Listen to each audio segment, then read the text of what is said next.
Good morning, everybody. Welcome to your Packers Daily Chat here on the Cheesehead TV social channels. I am Aaron Nagler, your host, to guide you through the morass that is the Packers off season. And it's opening day. Happy opening day to all you Brewers fans out there and baseball fans in general. Only 159 more to go. I love baseball. It's so ridiculous. But I do love the Brewers. I do love listening to a good euchre call in the middle of the summer, and Lord knows baseball season means we're one step closer to football season. That's all that really matters. Hello to everybody in the comment section. Good to see you all. Hope you're doing well. And I'd just like to address something right off the top of the bat here. Yes, it is April Fool's. No, I am not going to be doing any kind of April Fool's jokes. And my God, don't believe a fucking thing you read in the comments today, either here or anywhere on the internet. It is the worst day to be on the internet. So don't believe anything you see or hear today. Just want to get that right out of the way. Vex, thanks for the super chat. Rodgers just had an outlier of a year and failed to get it done versus the Bucks. Fans sure have short memories. Thanks for being the best Packers coverage. Thanks for the comment at the end there. I'm not so sure that I would call Rodgers last year an outlier or that he failed to get it done, as it were. I do decry him not running for it on third down and instead throwing the ball at Davante Adams' feet. I do remember him being late on the throw to Davante that ended up with Davante out of bounds. And if Rodgers throws it in rhythm, it's a touchdown. Of course, there's the drop touchdown from Davante earlier in the game. These things all add up, but I wouldn't say Rodgers, quote, wasn't able to get it done. He also made a number of great plays in that game. And as far as an outlier, one would think it's a natural progression, right? That first year in the system, getting used to things, still trying to work on the hybrid of the offense that they had, keeping some of the stuff from McCarthy's system that Rodgers liked and was comfortable with, meshing it with LaFleur's stuff, and then kind of going from there and growing and expanding the playbook and what they both feel comfortable with in the second year of the system. I think you saw a natural progression from Rodgers. I wouldn't call it an outlier. Now, of course, it will be interesting to see how things progress in year three, if there is regression, if it is, as you say, an outlier. I tend to think what we saw from Rodgers last year can be the new norm for a number of years, which is scary for Packers opponents. I do think the Packers have given themselves a little bit of insurance in case it is, as you say, an outlier in drafting Jordan Love. But I'm hesitant to label it as such. I think it's a pretty natural progression to have a guy who's been in the league playing for 16 years and knows the ins and outs of every nook and cranny of the game of football. Marry him with a scheme that is very quarterback friendly, and yeah, he's going to set the league on fire. Can he maintain it? Can he sustain it? That's a $1 million question right there. But I hear what you're saying. I understand what you're saying. And again, thank you for the kind words. It's very nice of you. What else we got? Ben, thanks for the super chat. Do you prefer offensive tackle or center in the first? In the first, offensive tackle by a mile. They have shown the Packers over the last decade plus a uncanny ability of finding interior guys more than capable on day three. And I think you've got Lucas Patrick and you've got Elton Jenkins, both of them who can play center. What you don't have is a long-term answer at tackle. And I do think you got to find that in this draft, especially if you listen to my chat with Mike Renner. This is a class that sets up pretty damn well for the Packers to find value there at 29, given the other positions that will most likely go in front of them and or the depth of the position in tackle. You're going to find a guy you can plug and play, most likely at 29. That's my 2-bit read of the situation anyway. The Packers have been fortunate to not have to draft a QB for years. Duke, that is 1,000% correct. The best time to find a quarterback is when you don't need one. Just ask the Chicago Bears. Is there a place to find a draft guide that focuses on the Packers? Insert plug here. In fact, the Cheesehead TV draft guide, which only focuses on the Packers, will be out in less than a week now, April 7th. So get your pre-order in so you can lock in that pre-order price of $9.99. Once the pre-order is done, pre-sale is done, it goes up to $12.99. Get your $9.99. Get it in right now. And Patreon members, don't forget, if your email is the same as the one you order with, the one that's linked to your Patreon account, you will get early access, probably 24 hours early. So get up and get ready. Drew Brooks, Bears still suck. Thank you, Drew. Picking on the Bears. It's easy to pick on the Bears. Come on. Come on. Justin, thanks for the super chat. I know new season started, but how do I politely tell people who said kicking the field goal against Tampa was wrong that they're stupid? Come on now. They're not stupid. Look, I understand not wanting to kick the field goal there. I understand wanting to let Rodgers get to it, especially because it's very clear Rodgers thought he was going to be able to, have an opportunity on fourth down. Otherwise, I don't think he ever throws that ball into Devontae Adams' feet in the dirt on third down. Now, that said, I loved the decision to kick the field goal there because you've got to play defense either way. You've got to stop Tom Brady either way. And LaFleur is trying to give his team and or Aaron Rodgers a chance to win it in regulation rather than playing for overtime, which is such nonsense. But I hear you, Justin. I feel you. Chad, thanks for the super chat. If offensive tackle is still stacked at 29, do the Packers trade back and get an extra third rounder? I think it's a possibility. It's never as easy as just saying that and doing it, right? You've got to have a trade partner, and who knows what might be available on the board to compel a team to jump up from the second round to try and get an extra, first round pick, etc. Is it possible? Sure. But I tend to think if there's a guy they really like and have targeted, they'll just take him, Nuclear Family, thank you for the super chat. Why do people say pick 3 will be Shanahan's guy? Doesn't it need to be Lynch's guy? Does the coach need to adjust to the GM's guy or the other way around? I think in this particular case, more often than not, it's probably the GM. But in this particular case, because Kyle has done such an amazing job as a play caller and a developer on the offensive side, I think Kyle will be given pretty, not free reign, but I think he'll be given a lot leeway to maybe not make the pick, but strongly suggest who the pick should be. And look, come on. John Lynch is riding Shanahan right now. I mean, yes, he's provided him with a lot of talent, but it's easy to provide guys with talent when you're, picking in the top, whatever, multiple years, which the 49ers have over the course of the last decade or so. So, yeah, I do think they got to get this one right, though. And I said this, was it during the Patreon happy hour last night, I think? Some people give the Bears all this shit about missing on Watson and Mahomes.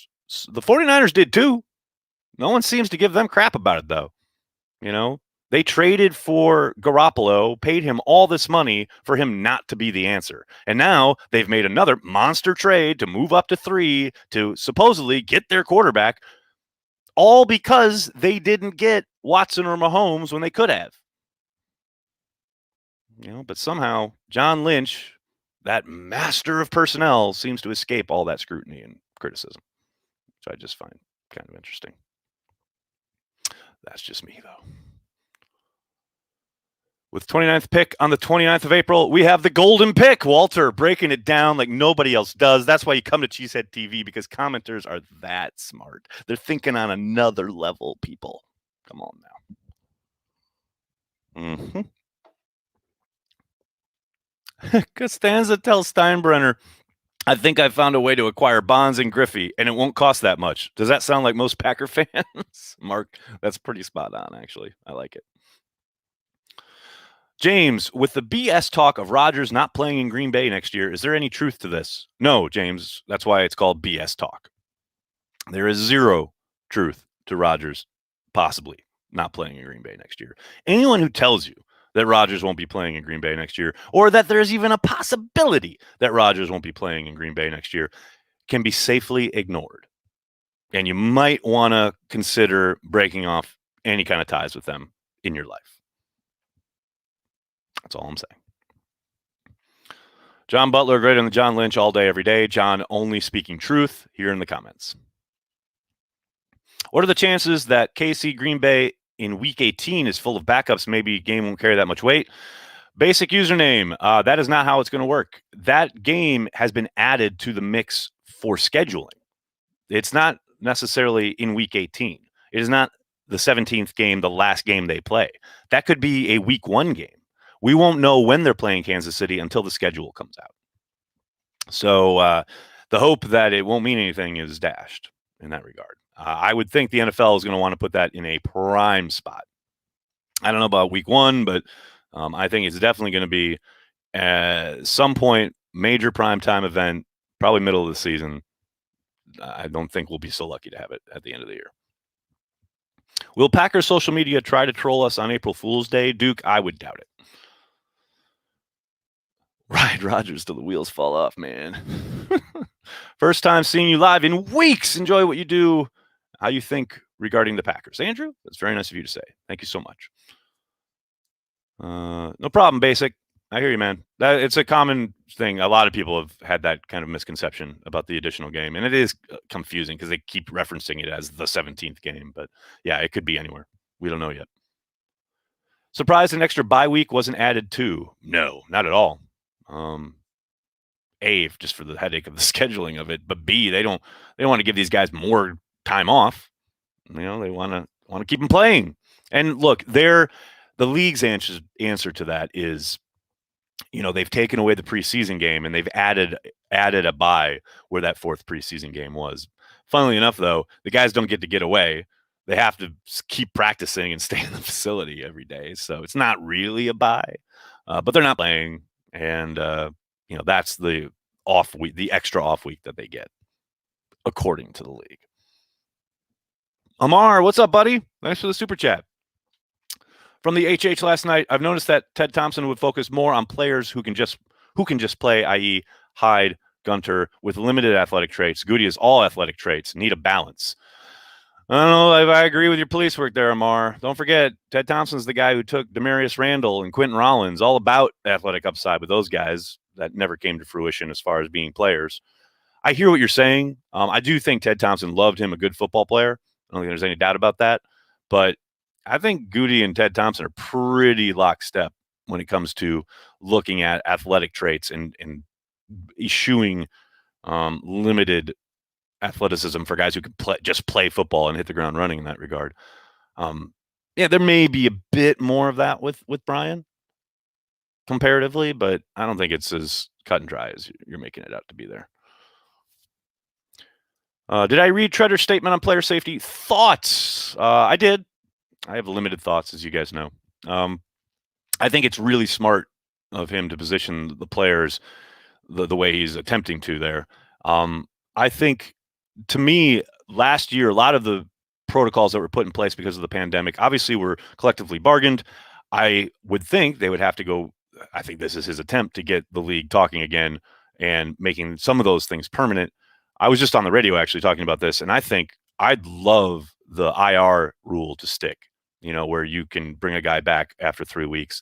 I know Treader's statement is much more about the offseason, keeping guys away from the facility. That has been a big goal of the PA for the last, couple of contract negotiations. I do not doubt for a moment that coaches will hate it.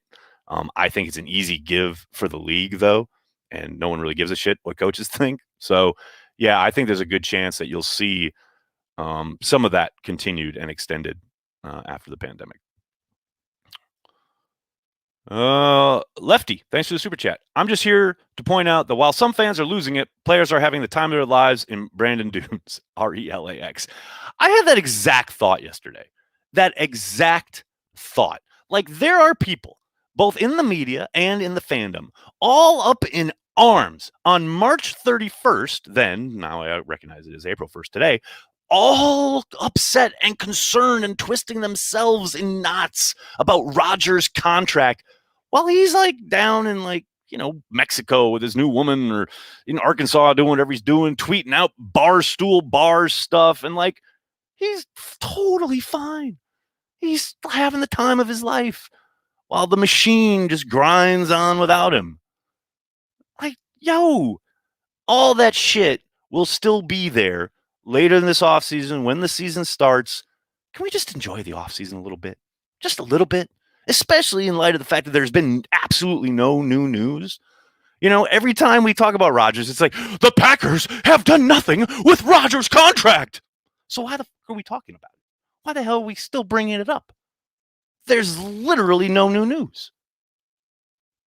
Drive me. Meanwhile, Rodgers is down in Mexico kicking it yo, what's up? just blows my mind. Blows my mind. Ooh, I love these questions. Joe, which two players already on the roster, offensive and defensive, that could take the next step would help us the most? The most? Man, that's a trick question, right? On offense, the big next step I'd love to see is from Jace. I think that would give them a real multifaceted weapon on offense that would create a lot of matchup problems for defenses. I mean, the runner up there, I think, would be, say, like Jake Hansen. Solve the position at center would be nice. I don't think that's going to happen, though. On defense, we've seen Gary coming on. Give me Kamal Martin. I think Kamal could solve a lot if he develops the way I hope he does. And I know last year was real hit and miss. I thought Mike Renner made a really good point regarding, the jump from college to pros and how a lot of inside backers, struggle with that transition initially. Just from a read and react standpoint, speed of the game, things of that nature. I think Kamal could go a long way to quieting the doubts about the interior of the defense. I think that would be great. Stanley, thanks for the super chat. I'm tired of ESPN. They don't know what the hell going on about the Packers organization. That's why I'm listening to Cheesehead TV all day. That's very kind of you, Stanley. Thank you very much. I would temper that with, you're correct when it comes to the national level. But I will say, no one knows this team, how they operate, the ins and outs, and has more sourcing than Rob Demovsky. There is zero question about that. So yeah, while Get Up or NFL Live or whatever the hell else programming that ESPN throws out there to talk about the NFL, when they talk about the Packers, 98% of the time they don't know what the hell they're talking about. I think Mina Kimes does the best job of all the national voices of at least trying to figure out what's happening with the Packers. I know she really puts in the work, but more often than not, yeah, most of those people just like open their mouth and hot air comes out. But on the local level, Rob absolutely fucking kills it. I will not be hearing a bad word about Rob's coverage because I think he does a great job. But for the most part, you are correct. There it is, Vex. I hear you, buddy. Punter at 29? Yes, if for no other reason than to watch Corey Banke jump off his back deck. Please. Runyon at center and agree on Jay Martin. Ray, I think Runyon at center is an interesting proposition. I think it's a possibility. I really do. But I do think they'd probably prefer to kick Patrick into center and have Runyon play guard. That would be my guess. But I do think they'll probably give him a chance to compete there in camp, no doubt. Ben, thanks for the super chat. If drafting Love is why Rodgers was MVP, if we draft another quarterback, will Rodgers go Superman on both sides of the ball, start playing middle linebacker also? Why not? Let's do it and find out. No, nobody wants that. Nobody wants that. Oh, wait a sec.